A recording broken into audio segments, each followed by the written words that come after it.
पहला प्रश्न है, रबी फसलों के लिए प्रसिद्ध ताल क्षेत्र अवस्थित है। तो ये कहाँ अवस्थित है या स्थित है? तो ये स्थित है पूरब से पूरब की तरफ। क्वेश्चन 2, सोमेश्वर पहाड़ियाँ हैं कहाँ हैं? तराई क्षेत्र में, राजगीर में, कैमूर में या मंदार हिल में?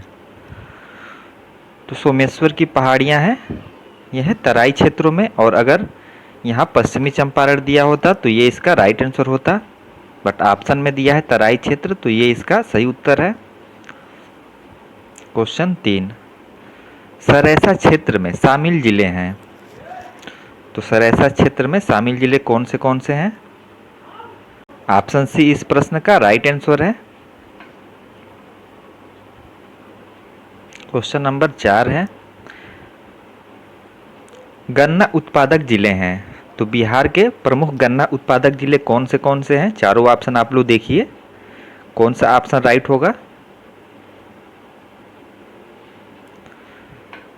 तो इसमें जो राइट आंसर है वो है ऑप्शन डी, गोपालगंज, बेतिया और मोतिहारी।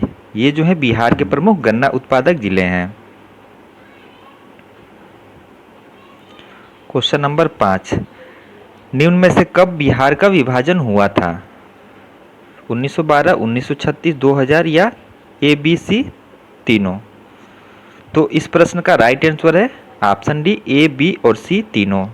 बहुत सारे लोगों के मन में प्रश्न ये उठ रहा होगा कि बिहार तो एक ही बार अलग हुआ होगा, लेकिन नहीं, बिहार जो है 3 बार अलग हुआ था। सबसे पहले बिहार जो है पश्चिम बंगाल से सन 1912 में संयुक्त रूप से बिहार और उड़ीसा मिलके अलग हुए थे। फिर उसके बाद से 1936 में जो है बिहार से उड़ीसा अलग हुआ था। फिर उसके बाद सन 2000 में बिहार और झारखंड एक थे पहले, और सन 2000 में जो है झारखंड बिहार से अलग हो गया। तो बिहार का विभाजन कुल 3 बार हुआ है। क्वेश्चन नंबर 6 है, वर्तमान में बिहार सचिवालय में कुल कितने विभाग हैं? तो वर्तमान में बिहार सचिवालय में कुल कितने विभाग हैं? तो ये हैं 44। ऑप्शन सी इस प्रश्न का सही उत्तर है। क्वेश्चन नंबर 7, बिहार सचिवालय के सभी विभागों का कार्य किसके द्वारा संपादित होता है? राज्यपाल, मुख्यमंत्री या फिर राष्ट्रपति? तो इस प्रश्न का राइट आंसर है ऑप्शन डी, इन तीनों के द्वारा जो है बिहार सचिवालय के सभी विभागों का कार्य संपादित होता है। प्रश्न संख्या 8 है, राज्य में कुल कितने, यहाँ पे प्रखंड नहीं होगा, ये होगा प्रमंडल। यानी बिहार राज्य में कुल कितने मंडल हैं? तो बिहार राज्य में कुल मंडलों की संख्या है वो है 9। तो इस प्रश्न का राइट आंसर है ऑप्शन डी। क्वेश्चन नंबर 9, वर्तमान बिहार में कुल कितने जिले हैं? तो वर्तमान में बिहार में कुल जिलों की संख्या है वो है 38। प्रश्न संख्या 10, बिहार में कुल कितने अनुमंडल हैं? तो वर्तमान में बिहार में कुल अनुमंडलों की जो संख्या है वो है 101। ऑप्शन बी इस प्रश्न का राइट आंसर है। क्वेश्चन नंबर 11, बिहार में कुल कितने प्रखंड या फिर आप लोग ब्लॉक कह लीजिए? तो वर्तमान में बिहार में कुल कितने ब्लॉक हैं? तो इस प्रश्न का राइट आंसर है ऑप्शन सी 534। क्वेश्चन नंबर 12, निम्न में से कौन बिहार का प्रमंडल है? तो इनमें से कौन बिहार का प्रमंडल है? तो मगध भी है, कोसी भी है और तिरहुत भी है। तो इस प्रश्न का राइट आंसर है option D, A B C तीनों सही हैं। क्वेश्चन नंबर 13, निम्न में से कौन बिहार का एक प्रमंडल नहीं है? तो इनमें से कौन बिहार का एक प्रमंडल नहीं है? तो इस प्रश्न का राइट आंसर है ऑप्शन सी, मधेपुरा बिहार का एक प्रमंडल नहीं है। पटना है, सारण है और मुंगेर है। क्वेश्चन 14, बिहार के कितने प्रमंडल के अंतर्गत 6 जिले आते हैं? तो वर्तमान में बिहार में कितने ऐसे प्रमंडल हैं जिसके अंतर्गत 6 जिले हैं? तो इस प्रश्न का राइट आंसर है ऑप्शन ए। तो वो है पटना, पटना है, तिरहुत है और एक है आपका मुंगेर। ये 3 ऐसे प्रमंडल हैं जिसके अंतर्गत सर्वाधिक 6 जिले आते हैं।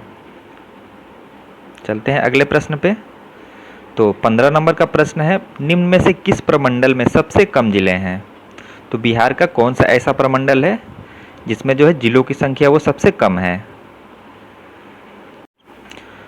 तो इस प्रश्न का राइट आंसर है ऑप्शन बी। भागलपुर ऐसा प्रमंडल है जिसके अंतर्गत सबसे कम जिले हैं। क्वेश्चन नंबर 16, बिहार कटिबंध में स्थित राज्य है। तो बिहार किस कटिबंध में स्थित राज्य है? खाली स्थान दिया गया है। तो बिहार स्थित है उपोष्ण कटिबंध में। बिहार उपोष्ण कटिबंध में स्थित एक राज्य है। तो ऑप्शन बी इस प्रश्न का राइट आंसर है। क्वेश्चन 17 है, बिहार कैसा जलवायु प्रदेश है? तो ऑप्शन चारों देख लीजिए आप लोग। तो इस प्रश्न का राइट आंसर है ऑप्शन ए एवं बी दोनों, यानी बिहार मानसूनी और भूमध्य सागरीय दोनों प्रकार का जलवायु प्रदेश है। ऑप्शन डी इस प्रश्न का राइट आंसर है।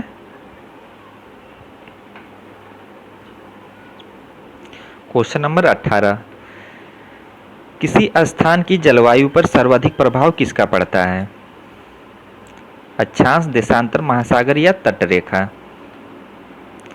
तो किसी स्थान की जलवायु पर सर्वाधिक प्रभाव पड़ता है वो पड़ता है अक्षांश का। क्वेश्चन नंबर 19, निम्न में से किसका प्रभाव किसी स्थान की जलवायु पर पड़ता है? किसका प्रभाव किसी स्थान की जलवायु पर पड़ता है? समुद्र से दूरी, वन, वर्षा की मात्रा या ए, बी और सी तीनों सही हैं? तो इसका राइट आंसर है ऑप्शन डी, ए, बी और सी तीनों सही हैं। समुद्र से दूरी, वन और वर्षा की मात्रा, इन तीनों का प्रभाव जो है किसी भी स्थान की जलवायु पर पड़ता है। प्रश्न संख्या 20, इस वीडियो में आप लोगों को जो है हमारा राज्य बिहार से 80+ MCQ क्वेश्चन कराए जाएंगे, जिसमें कि आप लोग को बिहार की कृषि, बिहार की जनगणना, बिहार की जलवायु और बिहार के जो राष्ट्रीय उद्यान हैं उन सभी से प्रश्न करवाए जाएंगे। तो आप लोग वीडियो जरूर लास्ट तक वॉच करें, क्योंकि जितने भी प्रश्न करवाए जाएंगे वो सारे के सारे प्रश्न जो है प्रीवियस ईयर किसी न किसी कंपटीशन एग्जाम में कई बार पूछे गए हैं।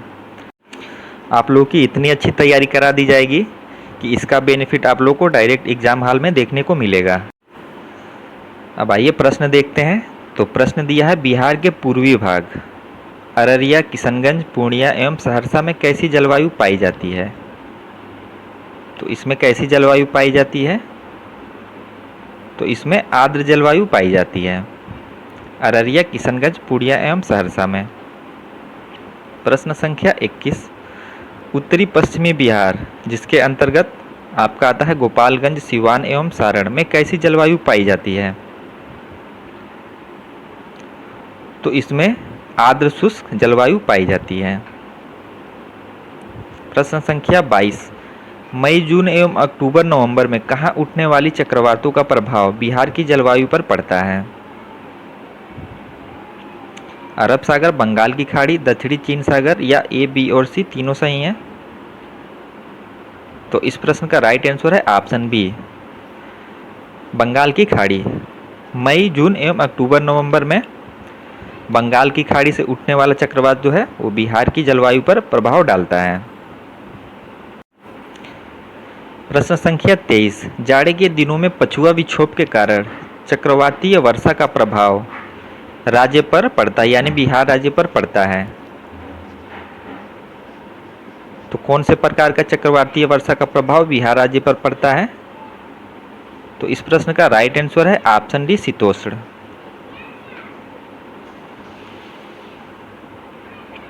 प्रश्न संख्या 24, तिवार्था ने बिहार की जलवायु को किस श्रेणी में रखा है? तो ट्यूवार्था ने बिहार की जलवायु को रखा है उपोष्णकटिबंधीय की श्रेणी में। प्रश्न संख्या 25, बिहार में कौन सा महीना सर्वाधिक गर्म होता है? तो ये होता है मई।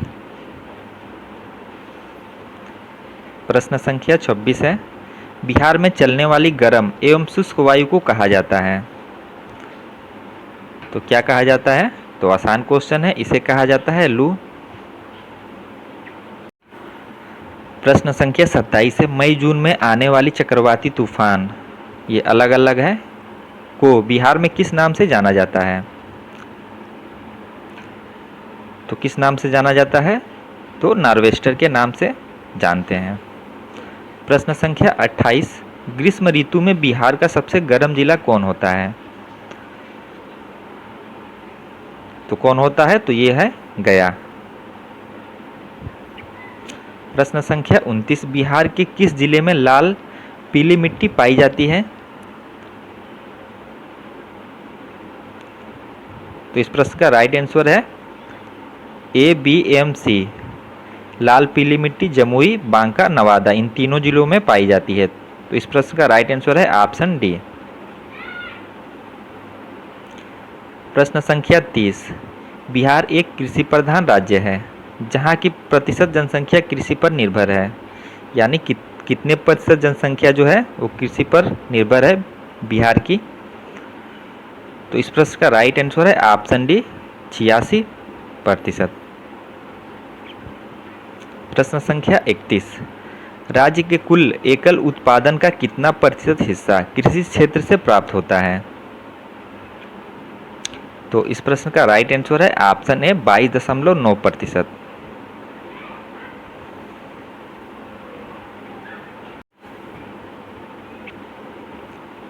प्रश्न संख्या 32, बिहार के कुल कार्यकारी जनसंख्या का कितना प्रतिशत मात्र कृषि कार्य में संलग्न है? तो बिहार के कुल कार्यकारी जनसंख्या का कितना प्रतिशत कृषि कार्य में संलग्न है? तो इस प्रश्न का राइट आंसर है ऑप्शन बी, 77%। प्रश्न संख्या 33, बिहार की अर्थव्यवस्था का मूल आधार है? तो बिहार की अर्थव्यवस्था का मूल आधार है कृषि। क्या 34 है, निम्न में से किस प्राकृतिक आपदा से बिहार प्रतिवर्ष ग्रस्त होने वाला राज्य है? तो इस प्रश्न का राइट आंसर है, थोड़ा यहाँ पे मिस प्रिंटिंग है,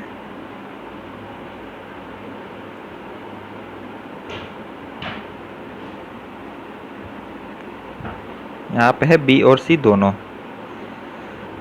तो इस प्रश्न का राइट आंसर है ऑप्शन डी, बाढ़ से और सूखा से, इन दोनों से जो है बिहार प्रतिवर्ष प्रभावित होता है। प्रश्न संख्या 35, बिहार में भूमि उपयोग प्रतिरूप के विकास पर निम्न में से किस कारक का प्रभाव पड़ता है? उच्चावच, जलवायु, वर्षा या इन तीनों का? तो इस प्रश्न का राइट आंसर है ऑप्शन डी, ए, बी और सी तीनों सही हैं। प्रश्न संख्या 36, राजगीर वन्यजीव अभयारण्य किस जिले में स्थित है? तो राजगीर वन्यजीव अभयारण्य किस जिले में स्थित है? तो ये स्थित है नालंदा जिले में। प्रश्न संख्या 37, सकल बोए गए क्षेत्र और शुद्ध कृषि कार्य में लाए गए क्षेत्र का अनुपात क्या कहलाता है? तो ये कहलाता है फसल गहनता। प्रश्न संख्या 38, बिहार को निम्न में से किस कृषि गहनता क्षेत्र में रखा गया है? तो ये रखा गया है उच्च में। प्रश्न संख्या 39, सांख्यिकी विधि का प्रयोग करते हुए किसने बिहार को 12 कृषि प्रदेशों में विभाजित किया है? तो ये किया है प्रोफेसर इनायत अहमद ने, बिहार को 12 कृषि प्रदेशों में विभाजित किया है। प्रश्न संख्या 40, निम्न में से कौन बिहार का बाढ़ग्रस्त क्षेत्र है? तो चारों ऑप्शन आप लोग देखिए। तो बिहार का बाढ़ग्रस्त क्षेत्र है वो उत्तर पूर्वी का इलाका। देखिए आप लोगों को जो है इतने इम्पोर्टेंट कंटेंट प्रोवाइड किए जा रहे हैं, कि अगर आप लोग जो है केवल मेरे वीडियो पे 20 से 25 मिनट देते हैं तो इसका जो बेनिफिट है आपको डायरेक्ट एग्ज़ाम में देखने को मिलेगा। आप खुद जब एग्ज़ाम दे के आएंगे तो आप खुद इस चीज़ को जो है वो बताएंगे। प्रश्न संख्या 42, निम्न में से किस फसल का उत्पादन बिहार में होता है? खरीफ, रबी, जायद या इन तीनों का? तो इस प्रश्न का राइट आंसर है ऑप्शन डी, इन तीनों का उत्पादन बिहार में होता है। प्रश्न संख्या 43, निम्न में से कौन सी फसल खरीफ के अंतर्गत आती है? तो धान खरीफ की फसल है, मक्का भी है, ज्वार भी है। तो इस प्रश्न का राइट आंसर है ऑप्शन डी, ए, बी, सी और ये तीनों सही हैं। प्रश्न संख्या 44, निम्न में से कौन सी फसल खरीफ के अंतर्गत नहीं आती है? तो इस प्रश्न का राइट आंसर है ऑप्शन बी, चना। ये जो है रबी की फसल है। बाकी खरीफ फसल के अंतर्गत बाजरा भी है, अरहर भी है और मूंग भी है, धान भी है और मक्का भी है। प्रश्न संख्या 45, खरीफ फसलों की बुवाई कब होती है? तो खरीफ फसलों की बुवाई कब होती है? तो ये होती है अगस्त सितंबर। प्रश्न संख्या 46, खरीफ फसलों की कटनी कब होती है? तो ये होती है अक्टूबर नवंबर में।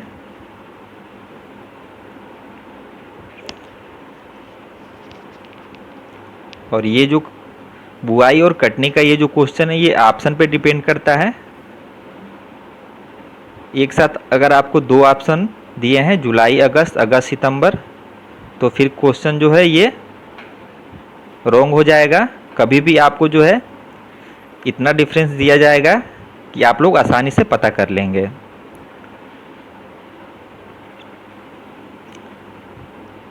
प्रश्न संख्या 47, निम्न में से कौन सी फसल रबी के अंतर्गत आती है? तो इनमें से कौन सी फसल रबी की फसल है? गेहूं, जौ, चना, ये तीनों फसलें जो हैं रबी की फसल हैं। तो ऑप्शन डी इस प्रश्न का राइट आंसर है। प्रश्न संख्या 48, रबी फसल की बुआई कब होती है? तो रबी के फसल की बुआई कब होती है? तो ये होती है अक्टूबर नवंबर में।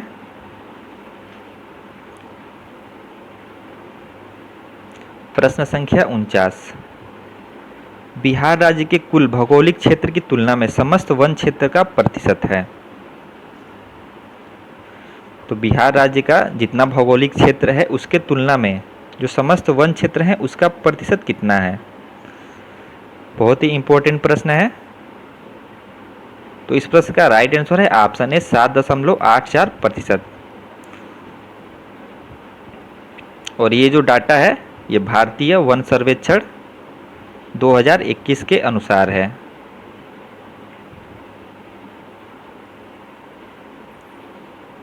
और देखिए जितने चैप्टर में चीज़ें दी गई हैं उससे ज़्यादा ही आपको चीज़ें इस एमसीक्यू फॉर्मेट की सीरीज में कराई जा रही हैं। चैप्टर में तो बहुत सीमित चीज़ें हैं बट आपको जो है उससे ज़्यादा क्वेश्चन करवा दिए जा रहे हैं कि कहीं से भी क्वेश्चन आए तो बहुत आसानी से आप लोग कर लेंगे। प्रश्न संख्या 50, बिहार का सबसे अधिक प्रतिशत वन क्षेत्रफल वाला जिला कौन सा है? तो बिहार का कौन सा ऐसा जिला है जिसमें प्रतिशत के हिसाब से सर्वाधिक वन क्षेत्रफल है? तो इस प्रश्न का राइट आंसर है ऑप्शन ए, यह है कैमूर। प्रश्न संख्या 51, बिहार के किस जिले में सर्वाधिक वन है? तो यह है कैमूर में। देखिए ये आसान क्वेश्चन बन जाएगा। सर्वाधिक वन भी है कैमूर में और प्रतिशत क्षेत्रफल की भी बात होगी तब भी कैमूर सही होगा। प्रश्न संख्या 52, बिहार का न्यूनतम वन क्षेत्रफल वाला जिला है? तो बिहार का न्यूनतम वन क्षेत्रफल वाला जिला कौन सा है? तो यह है शेखपुरा। प्रश्न संख्या 53, बिहार में न्यूनतम वन प्रतिशत यानी प्रतिशत में जो है कौन सा जिला बिहार का जो है न्यूनतम वन वाला है? तो ये है शेखपुरा। देखिए ये भी आसान क्वेश्चन बन गया न्यूनतम 1% में भी सेक पूरा है और न्यूनतम वन क्षेत्रफल में भी। प्रश्न संख्या 54, वन्य जीव सुरक्षा या संरक्षण अधिनियम कब पारित हुआ? तो ये पारित हुआ था 1972 में। प्रश्न संख्या 55, वर्तमान समय में बिहार में कितने राष्ट्रीय उद्यान हैं? तो वर्तमान में बिहार में केवल एक राष्ट्रीय उद्यान है और वो उसका नाम क्या है? तो उसका नाम है वाल्मीकि राष्ट्रीय उद्यान। और ये किस जिले में पड़ता है?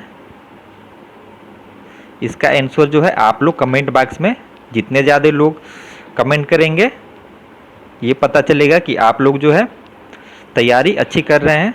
तो जितना हो सके आप लोग इसका आंसर कमेंट बॉक्स में कमेंट करें। प्रश्न संख्या 56 है, वर्तमान समय में बिहार में कितने वन्यजीव अभयारण्य हैं? तो अभी वर्तमान में बिहार में कितने वन्यजीव अभयारण्य हैं? तो इस प्रश्न का राइट आंसर है ऑप्शन सी 12। प्रश्न संख्या 57, वाल्मीकि नेशनल पार्क किस जिले में स्थित है? तो ये स्थित है पश्चिमी चंपारण में। प्रश्न संख्या 58, वाल्मीकि नेशनल पार्क की स्थापना कब हुई थी?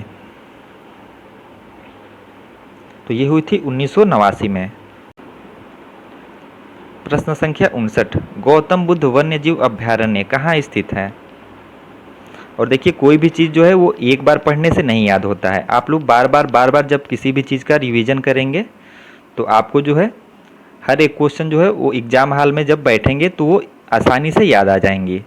तो जितना हो सके आप लोग एक बार ये वीडियो को देख लिए, फिर 2-4 दिन बाद फिर देखिए, फिर एग्ज़ाम तक जो है कम से कम आप लोग 4-5 बार वीडियो को रिवाइज कर लीजिए। तो इसलिए जितना हो सके आप लोग क्वेश्चन को रिवाइज करते रहें, इससे आपको चीज़ें भूलेंगी नहीं। तो 59 नंबर का प्रश्न है, गौतम बुद्ध वन्यजीव अभयारण्य कहाँ स्थित है? यानी किस जिले में है? तो यह है गया में। प्रश्न संख्या 60, नकटी बांध पक्षी अभयारण्य किस जिले में स्थित है? तो ये स्थित है बिहार के जमुई जिले में। प्रश्न संख्या 61, वाल्मीकि टाइगर रिजर्व किस जिले में स्थित है? तो ये स्थित है पश्चिमी चंपारण में। प्रश्न संख्या 62, कुशेश्वर स्थान पक्षी अभयारण्य किस जिले में स्थित है? तो ये स्थित है दरभंगा में। प्रश्न संख्या 63, भीमबांध वन्यजीव अभयारण्य किस जिले में स्थित है? तो ये स्थित है बिहार के मुंगेर जिले में। प्रश्न संख्या 64, विक्रमशिला गांगेय डॉल्फिन अभयारण्य किस जिले में है?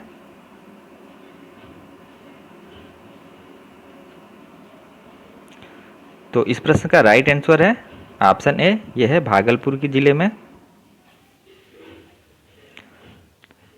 प्रश्न संख्या 65, कैमूर वन्य प्राणी अभयारण्य, यहाँ पे थोड़ा मिसप्रिंटिंग है, किस जिले में स्थित है? तो ये स्थित है ऑप्शन डी जो दिया है बी और सी, यानी कैमूर रोहतास, इन दोनों जिले में स्थित है। तो इस प्रश्न का राइट आंसर है ऑप्शन डी बी एवं सी दोनों। प्रश्न संख्या 66, गंगा डॉल्फिन रिसर्च सेंटर कहाँ स्थित है? तो ये स्थित है पटना जिले में। प्रश्न संख्या 67, बिहार के किस उद्यान में एशिया का सबसे बड़ा गैंडा प्रजनन केंद्र स्थापित है?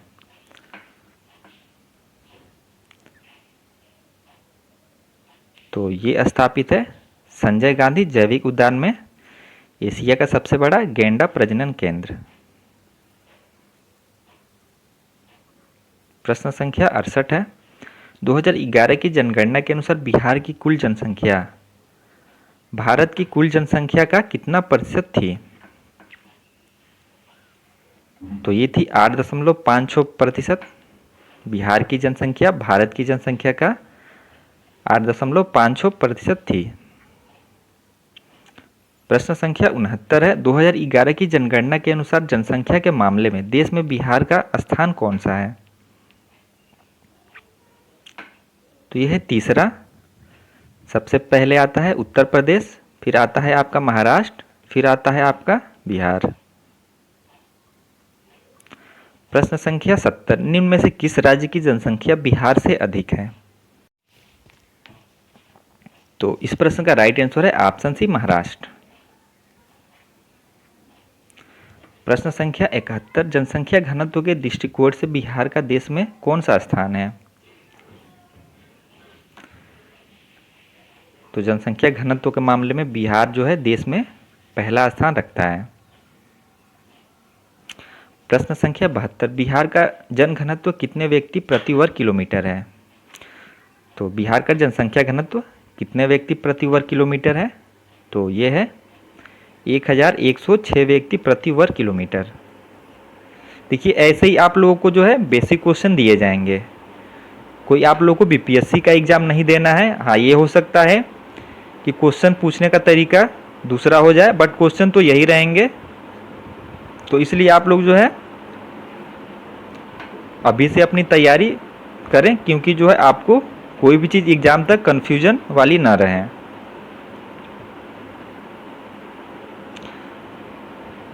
प्रश्न संख्या 73, बिहार वर्तमान में कितने जिले हैं? तो ये तो क्वेश्चन हो गया है, 38 जिले हैं, रिपीटेड क्वेश्चन है। प्रश्न संख्या 74, बिहार का सर्वाधिक जनसंख्या वाला जिला कौन है? तो यह है पटना। प्रश्न संख्या 75, बिहार का न्यूनतम जनसंख्या वाला जिला कौन है?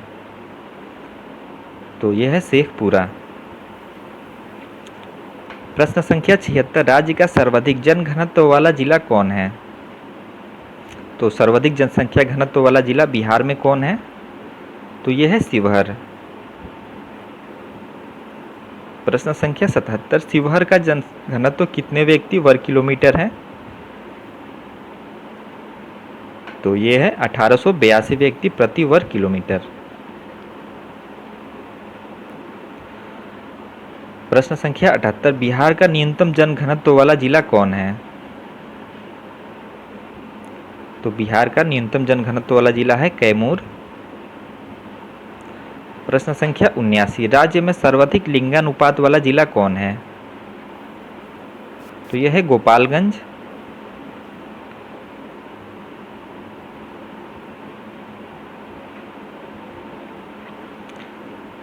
प्रश्न संख्या 80, गोपालगंज जिले का लिंगानुपात कितना है?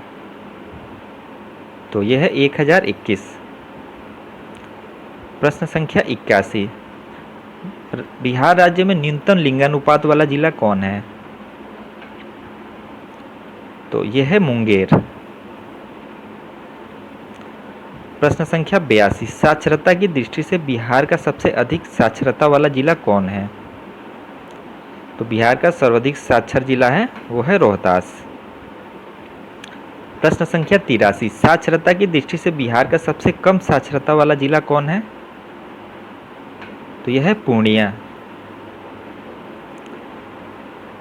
प्रश्न संख्या 84, 2001 से 2011 के दशक में सर्वाधिक दशकीय वृद्धि वाला जिला कौन था? बिहार की बात हो रही है। तो सर्वाधिक दशकीय वृद्धि वाला जिला था शेखपुरा। तो इस वीडियो में टोटल जो है 84 MCQ प्रश्न थे। बहुत ज़्यादा इंपॉर्टेंट प्रश्न थे जितने भी आपको प्रश्न कराए गए हैं। तो बाकी अब मिलते हैं आप लोगों से नेक्स्ट चैप्टर के MCQ क्वेश्चन के साथ। तब तक के लिए धन्यवाद।